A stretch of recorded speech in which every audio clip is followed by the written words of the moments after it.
Hi, this is Natalie Rydstrom here from SportsBookReviews.com. This all-Canadian matchup sees the Montreal Impact host the Vancouver Whitecaps on Wednesday. Joining us now is sports writer Kevin Stott to preview the match. Stay tuned for his top tips at the end. And if you want to check out the article he's written, it's posted on SportsBookReview.com there. Now, visiting Vancouver Whitecaps are points away from first place Seattle Sounders. So this is a must-win for them. And comparing their away win record to Montreal's home win record, they are one win up on the road. Do you see the Whitecaps taking all 3 points? It's pretty rare in any league of soccer where you could predict that the visiting team is going to go into the home team's venue and take 3 points. I think this is one of those games that you can do that. Vancouver is a second or a third-year team. They're playing really good soccer. They're in the race in the West. They actually think that they can win the MLS Cup, whereas Montreal is either a first or a second-year team in this league, and they're just scuffling, Natalie. They're having trouble scoring goals. They're having trouble. They got beat 3-0 against Chicago in their last game, I believe. They had a man sent off on a red card, so they're not feeling good about themselves. So the home field advantage is sort of nullified by their mediocrity. Well, I was surprised actually to see Montreal Impact as the favourite. Taking a look at the winners market here, Montreal Impact is plus 155 there, Labrooks. Vancouver Whitecaps is plus 187, William Hill, and the draw is plus 229, Bet365. I personally am going with the visitors on this one. How would you play the winners market? I agree with you. I think that maybe this is just a byproduct of these being new teams, and there's not a lot of soccer odds makers. I would have made Vancouver on a three-way line, just a slight favorite. You know, they still would have been a plus.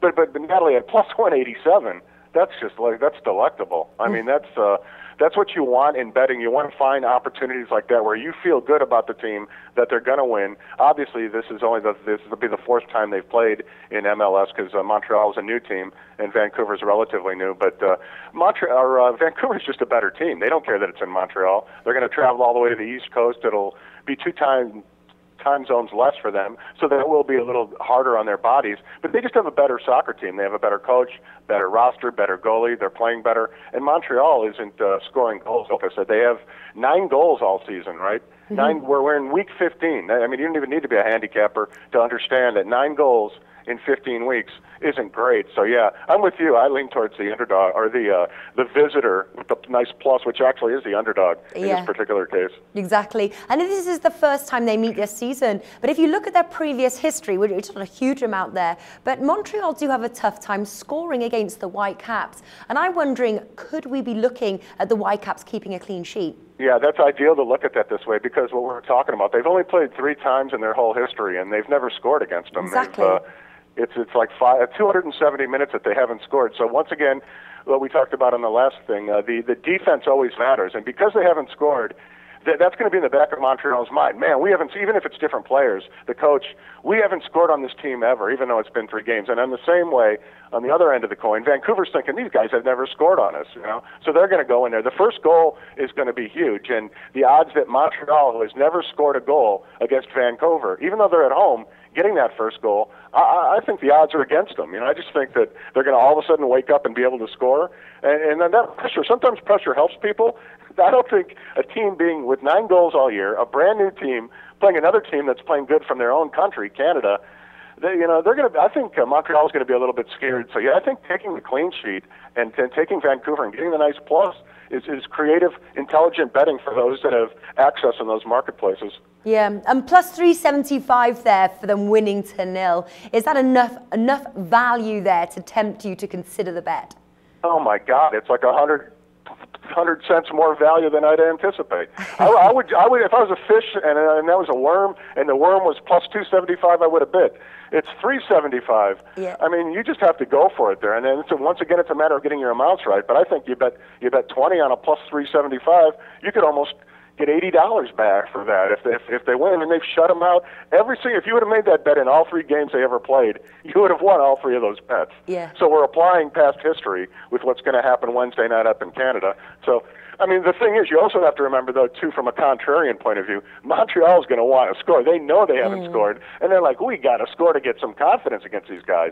But they've only scored 9 goals all year. Where do you get? I mean, they don't have like a Drogba or a Wondolowski or a guy to just instantly be able to create offense, right? They've scored 9 goals all year, so they don't have the quick magician to come through here. Therefore, advantage Vancouver. Well, that's the thing, isn't it? Will Montreal sort of approach this match thinking, got to get that goal in, going to have to score? Both teams to score is -125 at Bet365.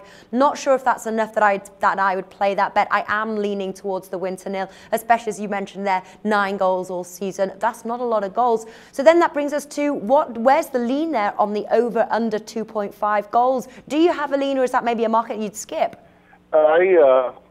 I think that's almost equally as valuable as taking the Whitecaps. That's a great question. In this particular game, I think you can play the Whitecaps against the under equal amounts. Because Montreal hasn't scored. They've never scored against this team. They've scored 9 goals all year.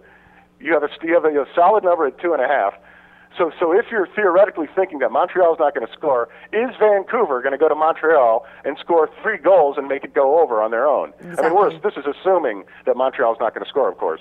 I mean, it could be 2-1. But the thing is, I think there's an advantage to underbettors here. I really do. I just think that Montreal is going to be so nervous about scoring and not getting embarrassed that they're going to have probably half the possession, but they just don't know how to score. And if they do score, they're going to be thrilled to death just to get the one.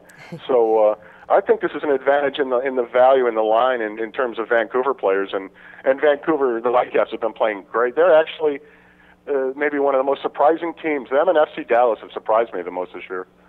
Well, the over is +110 there, Labrooks, and the under is -122, 888 Sport. But what are the tips here that you've got for our viewers today, Kevin? Just the simple one on this one, Natalie, to play the two for straight bets for decent amounts. This is a good game to bet on. The Whitecaps, I have a prediction of 2-0. So the Whitecaps is a good bet, straight bet, with a nice healthy plus, and the under is a good bet, under 2.5. All right, wonderful. So there you have it. Kevin Stott, thank you for joining us today. Cool. Thanks, Natalie.